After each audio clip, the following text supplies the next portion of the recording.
आसिफ अंजुम ने जो ड्रामे लिखे हैं वो खासे बोल्ड लिखे हैं, आप सब ने देखे हैं। क्या ख्याल है थोड़ी सी इनके साथ बोल्ड किस्म की गुफ्तगू न कर लें, बातचीत। नेक्स्ट पे रखें, हमारे व्यूअर्स को पता चलेगा क्या है। तो ये शोबिस की दुनिया में इश्क माशूकी, या वो लफ्ज़ एक बोलते हैं फ्लर्ट करना, जी आप इन चक्रों के कितने अंदर तक गए हैं? या देखिए एमडी साहब, बेसिक बात यह है कि माँ धरती हो या माँ बोली, इससे प्यार जो है एक फितरी चीज है। फितरी चीज ऐसे ऐसे मोहब्बत से करने में कोई रुकावट नहीं है। मोहब्बत एक पाक जज्बे का नाम है, एक सच्चे जज्बे का नाम है। उन्होंने लिखा कि आसिफ अंजुम कामयाब होने के लिए दयानतदारी, मेहनत और सही सिमत में अप्रोच लाजमी है। ऐसे सराकी शोबे में ऐसे आप उनके काम को जी कैसे देखते हैं, कैसा पाया है? अच्छा ये बताएं कि सराकी शोबिस में ये शौकीन हजरात जो आए हैं, जी महज शौक पूरा करने की घर से काम किया जिन्होंने, क्या उन्होंने फायदा दिया है या नुकसान पहुंचाया है? बिस्मिल्लाहिर्रहमानिर्रहीम। नाजरीन अस्सलामु अलैकुम। उशाक वसेब अदब के साथ आपका मेज़बान एमडी गंगा अपने मुअज़्ज़ज़ मेहमान आसिफ अंजुम के साथ आपकी खिदमत में हाजिर है। मैं मुख्तसर सा तारुफ करवाता चलूँ। वैसे ये नौजवान किसी तारुफ का मोहताज नहीं है, बहुत इस वक्त मशहूर है शोबिस की दुनिया में, लिखने वालों की दुनिया में। रहीम यार खान डिस्ट्रिक्ट के एक गांव से उठने वाला ये नौजवान, इसकी सलाहियतों का आप यहाँ से अंदाज़ा लगा सकते हैं कि पाकिस्तान के सबसे बड़े शहर कराची, जो लिखने लिखाने के हवाले से, शोबिस के हवाले से एक बहुत बड़ा दुनिया में मकाम और मर्तबा रखता है, वहाँ जाकर जगह बनाना कोई आम बात नहीं है। मुझे अपने डिस्ट्रिक्ट रहीमियार खान के इस नौजवान पर बजा तौर पर फ़ख्र है, आसिफ अंजुम पर। आसिफ अंजुम वो नौजवान है जिसने 16 साल की उम्र में लिखना शुरू किया। 33 साल के लगभग इस वक्त इनकी उम्र है। अल्लाह का इन पर इतना फजल है कि इस अरसे के दौरान इन्होंने बहुत नाम, इज्जत, शोहरत कमाई है। इनके पीटीवी पर, एक्सप्रेस चैनल पर, A+ पर और भी बहुत सारे दूसरे चैनल्स पर जो हैं लिखे हुए ड्रामे वो ऑन एयर हो चुके हैं। इनके मशहूर ड्रामों में पूरा पाकिस्तान, क्या पूरी दुनिया जानती है कि एक ड्रामा है, एक्सप्रेस पे चला था, आप सबको याद होगा, ड्रामा मर न जाए। और एक पीटीवी पे A+ पे ये ड्रामा चला था, कुरंगी के सतरंगी और दिल एक खिलौना था। इन समेत और बहुत सारे कमाल के इन्होंने तहरीरें, कमाल के ड्रामे लिखे। आज वो हमारे साथ नौजवान, जिसके जज्बे, जिसकी सलाहियतें किसी तारीफ की मोहताज नहीं है, हमारे साथ मौजूद हैं। हम उनके साथ बातें करते हैं, कुछ उनके ज़ाती हवाले से, एजुकेशन के हवाले से, और ख़ास तौर पर उनके लिखने और शोबिस के हवाले से। सबसे पहले हम उशाक में आसिफ अंजुम साहब को वेलकम कहते हैं। जनाब आसिफ अंजुम साहब, बहुत शुक्रिया एमडी साहब, आपने बहुत आपकी मेहरबानी, आपने हमें खसूसी टाइम दिया। मैं आपका बेहद मशकूर हूँ कि आपने बहुत हसीन अंदाज और खूबसूरत लफ्ज़ों में जो मेरी तारीफ की वो आपका एक खूबसूरत अंदाज जो है उसने मेरी सलाहियतों को मज़ीद उजागर कर दिया। असल जो सलाहियतें हैं वो तो गॉड गिफ्टेड होती हैं अल्लाह की तरफ से, लेकिन उनको सराहना, उनको समझना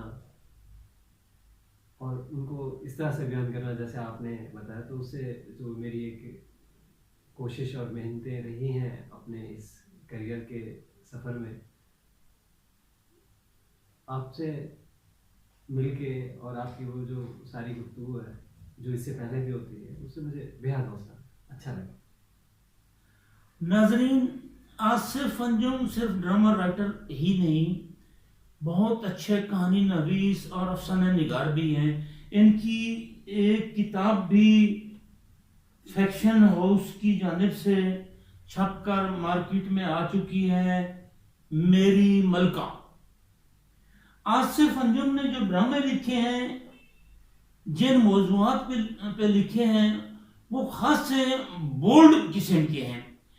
ये बोल्ड टॉपिक्स जो हैं जिन पे बहुत सारे लोग लिखने से कुतराते हैं, शर्म महसूस करते हैं, इन्होंने खुलकर उन पे लिखा है, उन्हें अक्सबंद किया है। तो हम आसिफ साहब से ये पूछना चाहेंगे कि इसकी कोई खास क्या वजह है? अमीर साहब, मैं बेसिकली बंटो से बहुत इंस्पायर हूँ। बंटो को लोग अब ज़्यादा जानने लगे हैं फेसबुक की वजह से, सोशल मीडिया की वजह से, कि सोशल मीडिया पे किसी ने एक छोटा सा कोट्स लिख दिया, कोई एक लाइन लिख दी, तो लोग समझते हैं कि हमने बंटो को पढ़ा है।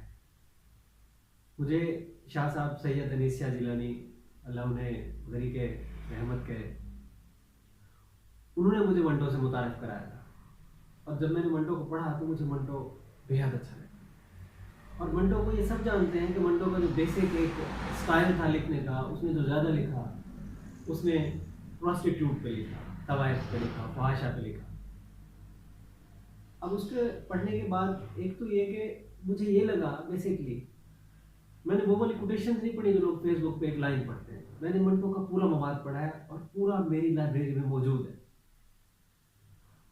मंटो कहता है कि बेसिकली अगर आप ये समझते हैं कि मैं बहुत गलत लिखता हूँ, मैं फाश लिखता हूँ, तो आप यकीन करें कि आप इस फाश माशरे में रह रहे हैं।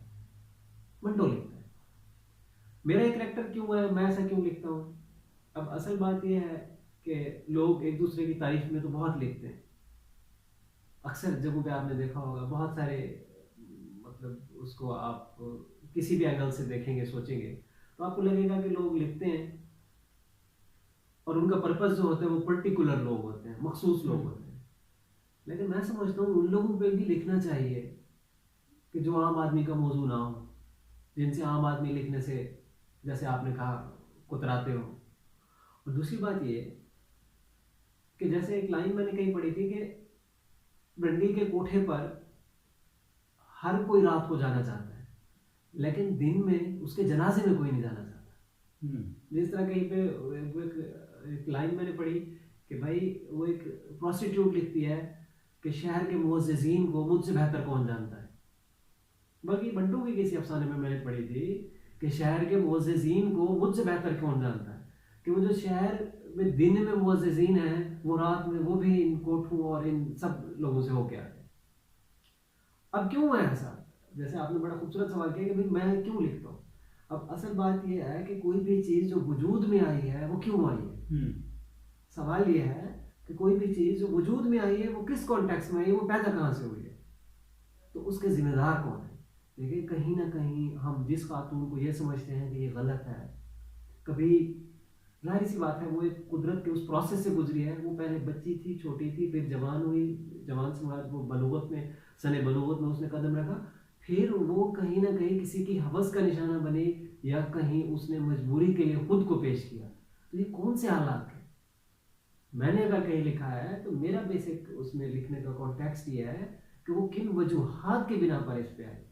देखिए जो शरीक तौर पर गलत फेल है, मैं भी उसके बारे में वही राय रखता हूँ कि वो गलत है, लेकिन वो कौन से हालात हैं जिसने उस खातून को, उस औरत को इस नहज पे लाए, मैं उन पे बात करता हूँ। नाज़रीन, ये बात कि अगर आप मसाइल हल करना चाहते हैं, किसी को दलदल से निकालना चाहते हैं, लोगों को रिलीफ देना चाहते हैं, तो फिर उनके जो मसाइल हैं, जो प्रॉब्लम्स हैं, उनकी वजूहात को, असबाब को तलाश करना, उन पे बात करना जरूरी है। तब जाकर हम हल की जानिब जो है आगे बढ़ेंगे। वजूहात जाने बगैर हल तो नहीं किया जा सकता। अच्छी बात है, नेकी हो बदी हो, दोनों की वजूहात को जानना बहुत ज़रूरी है। उन्हें समझना चाहिए। ये जो ज़मीनी हक़ाइक़ होते हैं, इनसे रूगर्दानी, मुंह मोड़ना कोई अच्छे और पॉजिटिव माशरे की अलामत हरगिज़ नहीं होती। तो हम आसिफ अंजुम साहब से ये भी पूछना चाहेंगे कि आप रहीम यार खान के एक देहात से निकले, कराची गए। पहली बात तो ये बताएं हमारे नाजरीन को, ख़ास तौर पर नौजवानों को, कि आपको नौजवान बहुत देखते हैं, आपकी तहरीरों को, आपके ड्रामों को, कि आपके दिल में ये लिखने का ख्याल कैसे आया? आप एक मरकज में इतने बड़े चैनल्स पे कैसे पहुंचे? अमीर साहब, हकीकत यह है कि मुझे लिखने का जो बेसिक था कि मैं जब मैट्रिक में था तो मेरे जो क्लास फेलोज थे ना, एक रिसाला छपता था चंदा कराची से, तो वो खरीदते थे, तो मैं उनसे लेके पढ़ता था। मुझे किताबें पढ़ने का बचपन से बहुत शौक था। तो मैंने उसमें देखा तो छोटी छोटी कहानियाँ थी, तो मैंने सोचा कि यार ऐसी कहानी तो मैं भी लिख सकता हूँ। तो मैंने कहानी लिखी और मैंने उस पते पे ना अरसाल कर दी, भेज दी, उन्हें पोस्ट कर दी। तो उसमें जाहिर सी बात है मैंने अपना पता भी लिखा था। तो 1-2 महीने बाद मुझे वो उनकी तरफ से, चंदा रिसाले वालों की तरफ से, वो कहानी तो छपी ही, साथ में उन्होंने मुझे फ्री रिसाला भी भेजा। तो मैं इस बात पे बड़ा खुश हुआ कि भाई मुझे रिसाला फ्री में आता है, बाकी लड़के तो परचेज करते हैं। मैंने और कहानी लिखना शुरू कर दी। वाह। और इस बात का अंदाजा मुझे मैट्रिक के बाद हुआ कि लिखने वाला राइटर होता है। उस वक्त मुझे ये पता ही नहीं था कि लिखने वाला राइटर होता है। मैं सिर्फ इसलिए लिखता था कि मुझे रिसाला फ्री में मिलेगा। नौजवान जो हमारा ये प्रोग्राम सुन रहे हैं, ये बहुत बड़ा मैसेज है, एक पैगाम है कि अगर आप कुछ करना चाहते हैं, हासिल करना चाहते हैं, आगे बढ़ना चाहते हैं, तो फिर काम का किसी न किसी जगह से आगाज करना होगा। फिर रास्ते जो हैं वो दरवाजे खुलते जाते हैं, रास्ते बनते जाते हैं। आसिफ अंजुम जिंदा मिसाल हमारे सामने बैठे हैं। ऐसे जैसे अभी आपने एक दूसरा सवाल किया था कि मैं कराची में जगह कैसे बनाई। तो अपने साथ बेसिक जो बात है वो ये कि आप जो काम करने जा रहे हो ना, उससे मुतल्लिक आपका जुनून, आपका पैशन वो हकीकी होना चाहिए और वो आपका अपना होना चाहिए। जब ये चीज़ें आपकी अपनी विल से होंगी, आपकी अपनी विश होगी, तो आप उसमें जो स्ट्रगल करेंगे वो आप सही सिमत में करेंगे। और उसके बाद ये कि आप जो काम करने जा रहे हैं उसके लिए आपने किया हुआ क्या है, पर्टिकुलरली उसमें क्या किया हुआ है। अब मैं कहीं भी जाता हूँ, मुझे लोग मेरे एक्सेंट से पूछते हैं, अच्छा आप सराइकी हैं? जी मैं बिल्कुल सराइकी हूँ। आप पंजाब से हैं? मैं बिल्कुल पंजाब से हूँ। बात यह है, इससे कोई फर्क नहीं पड़ता। अच्छा अक्सर कि आप उर्दू नहीं है, आपकी लैंग्वेज उर्दू नहीं है, जाहिर सी बात है मेरा एक्सेंट सराइकी है, तो उन्हें लगता है मैं उर्दू स्पीकिंग नहीं हूँ। मैंने कहा ठीक है मैं उर्दू स्पीकिंग नहीं हूँ, लेकिन मैं जहाँ लिखने जा रहा हूँ ना वो उर्दू मुझे आपसे अच्छी आती है। जो उर्दू में लिखने जा रहा हूँ वो मुझे आपसे अच्छी आती है। कहने का मतलब है कि मैंने उसमें, मैं राइटर बनने के लिए निकला ना, मैंने सबसे पहले जो असर हाजिर के जितने अदीब थे मैंने उन सबको पढ़ा कि मुझे पता होना चाहिए कि ड्रामा कहाँ से शुरू हुआ और कहाँ कहाँ तक स्टेज के प्रोसेस से होता हुआ कैसे रेडियो से निकल कर टीवी तक आया। उन सारी चीज़ों पे एक अबूर नहीं तो कम से कम आपको नॉलेज होनी चाहिए। तो फिर जब आप कहीं पे जाते हैं तो रास्ते, जगह, मकाम खुद ब खुद बनता चला जाता है। अक्सर लोग बहुत सारे काम करना चाहते हैं लेकिन वो काम सीखना नहीं चाहते, काम करना चाहते हैं बहुत सारे लोग ऐसे लड़के लड़कियां पेशावर से, इस्लामाबाद से आर्टिस्ट बनने आती हैं, एक्टर एक्ट्रेसेस बनने आती हैं, लेकिन उनसे बेसिक्स पूछी जाए तो उन्हें वो नहीं पता होते। भाई आप जो काम करने आए हैं कम से कम वो तो सीख के हैं, उससे मुतालिक आपने क्या सीखा हुआ है? सही, ये बड़ा अहम नुक्ता आसिफ अंजुम साहब ने बताया है कि काम तो करना चाहते हैं लेकिन सीखना नहीं चाहते। जो काम करना है उसके मुतालिक मालूमात, और हर काम की कुछ ना कुछ महारतें होती हैं, टेक्निक्स होती हैं, उन्हें सीखना बहुत अज हद ज़रूरी होता है।